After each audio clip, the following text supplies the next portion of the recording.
बेळगाव जिल्ह्यामध्ये आथणीपासून 40 किलोमीटर अंतरावर त्रेतायुगातील रामतीर्थ हे मंदिर आहे आणि या मंदिराची आख्यायिका अशी आहे की या मंदिरामध्ये श्रीरामचंद्र ज्यावेळी वनवासात होते त्यावेळी या मंदिरामध्ये ते 14 दिवस राहिलेले होते आणि त्यांना भेटण्यासाठी श्री शंकर हे काशी विश्वेश्वर या रूपात काशीहून इथे आलेले होते आणि ते पुढे आल्यानंतर पार्वती रुसून बसली आणि ती नंतर गुहेतून इथे या मंदिरामध्ये आली अशी आख्यायिका आहे। या मंदिरामध्ये गुहेत पार्वतीची मूर्ती आहे आणि पार्वतीचं मंदिर हे या शंकराच्या मंदिराच्या मागील बाजूस आहे।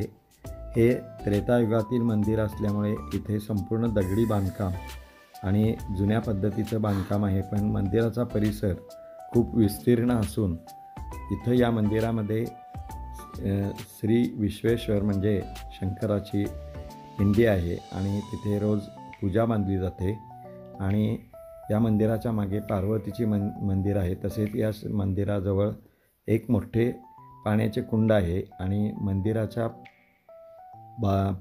पाठीमागे मोठा परिसर असून तिथे कार्यक्रम करण्यासाठी मोठा मंडप बांधलेला आहे। तसेच इथे राहण्यासाठी खोल्या बांधलेल्या आहेत। जवळजवळ 100 इथं या मंदिरामध्ये 100 लोकांची राहण्याची व्यवस्था आहे।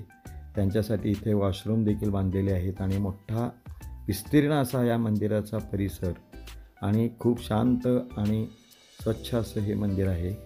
मंदिराच्या मागे झाडी देखील आहे आणि केव्हाही आपण एक दिवस या मंदिरामध्ये येऊन आपण आपला दुपारचा निवांत वेळ इथे काढू शकतो आणि मंदिराच्या आजूबाजूचा परिसर खूप रमणीय आहे। आपण समोर पाहत आहात हे काशी विश्वेश्वराचे शिवलिंग आहे इथे आणि या शिवलिंगाची रोज पूजा बांधली जाते। या मंदिरामध्ये ब्रह्माचे देखील मंदिर आहे, पण ते वर्षातून एकदाच उघडतात आणि ते मंदिर इतर वेळी बंद असते। तर समोर आपण पाहत आहात हे शंकराचा नंदी आहे, तो देखील मडवलेला आहे आणि हे समोर शंकराची पिंडी आहे। या पिंडीवर रोज पूजा बांधली जाते आणि इथं आपण बाजूला पाहत आहात हे इथं आपल्याला ब्रह्माचे देखील मंदिर आहे आणि हे ब्रह्माचे मंदिर वर्षातून एकदा उघडले जाते। तर असे हे ब्रह्माचे मंदिर देखील या रामतीर्थ मंदिरामध्ये आहे आणि त्याचा दरवाजा नेहमी बंद असतो। तसेच या मंदिरामध्ये एक देवासाठी झोपाळा देखील आहे आणि संपूर्ण दगडी बांधकाम असून अजूनही ते व्यवस्थित आणि सुरक्षित असे मंदिर आहे।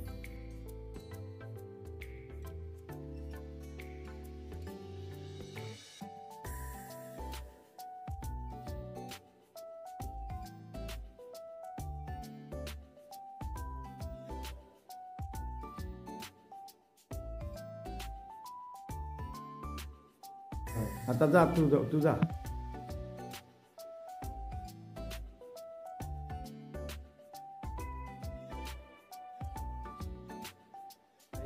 बाबाची आई आहे। बाबाची आई आहे।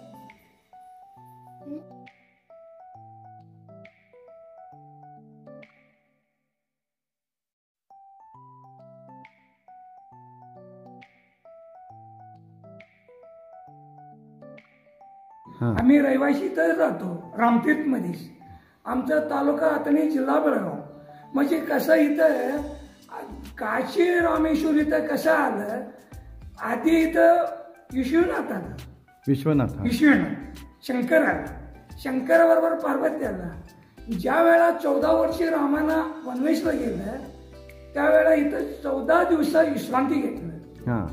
14 दिवस इथं विश्रांती घेतली। त्यावेळेला शंकरानं काय म्हणलं, माझं नाव माती मागं राहू दे, रामाचे नाव पुढे येऊ दे असं सांगितलं तिने। मग तिच्यामुळं शंकराची मागे राहिले, रामाचे नाव पुढे आले। त्यावेळेपासून इथं भरपूर लोक येते, काय दिल्लीतनं लोक येते, मुंबईतनं येते, परत बेंगळुरूतनं येते। आणि कुठले कुठले देव आहेत तिथं? इथं शंकर आहे, हां परत विष्णू आहे, हां ब्रह्मा पण आहे. हां. इथं ब्रह्म आहे ना? हे इथं ब्रह्मा. हे बंद केलं हे म्हणजे वर्षात एकदाच पूजा असतो. हां हां हा, वर्षात एकदाच पूजा असतो. रविवार शाप आहे. हा, एकच दिवस. हा, एकच देव. आणि इकडे काय आहे? इकडे विष्णू. हां हां. हा. आणि इथं यात्रा कधी असते? इथं यात्रा महाशिवरात्रीला 5 दिवशी असतात. बरं बरं. 5 दिवशी. या मंदिराच्या बाजूला एक पाण्याचे कुंड आहे आणि मागील बाजूस पार्वतीचे मंदिर आहे आणि त्या परिसरामध्ये औदुंबराचे तसेच अश्वत्थ वृक्ष आहे.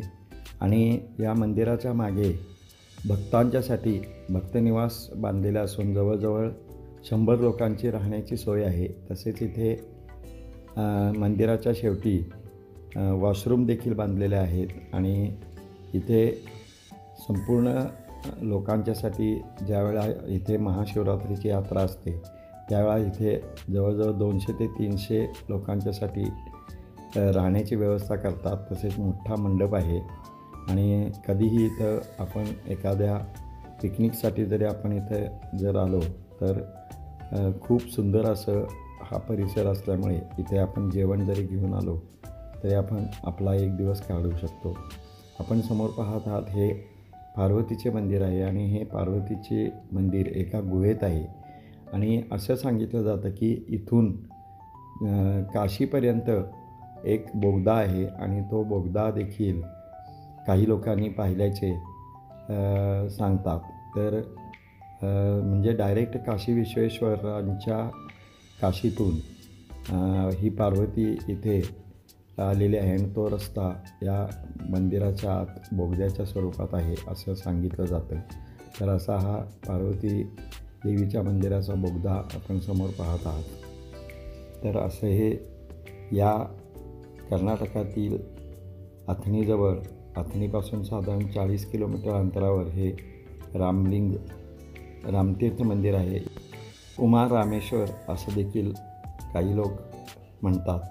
तर असं हे विस्तीर्ण परिसर असलेलं एक सुंदर असं आणि रमणीय असं हे रामलिंग किंवा रामतीर्थ हे अथणीपासून आपण ज्यावेळा अथणीला जाल त्यावेळा हे अवश्य पाहावे. आणि कर्नाटकातील एक पवित्र मंदिर आणि पवित्र स्थान असं ओळखलं जाणार हे अथणीजवळील रामतीर्थ मंदिर आपण एकदा तरी पाहावे. म्हणजे आपल्याला या परिसराचा अनुभव येईल आणि आपला एक दिवस अतिशय उत्तम जाईल. धन्यवाद. इथे संतोष गुरुजी म्हणून आहेत, ते जेवणाची देखील व्यवस्था करतात. तसेच या मंदिरामध्ये लग्न मुंज असे कार्यक्रम देखील केले जातात. तर असा हा मंदिराचा भव्य परिसर असल्यामुळे इथे लोक येऊन धार्मिक विधी करतात. मुंज, लग्न, तसेच इथे अभिषेकासाठी लोक येतात आणि महाशिवरात्रीला इथे मोठी यात्रा असते. तसेच श्रावण सोमवारी देखील त्या मंदिरात भक्त लोक मोठ्या प्रमाणात गर्दी करतात.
ते हे सगळं म्हणजे लोकांना दाखवायचं.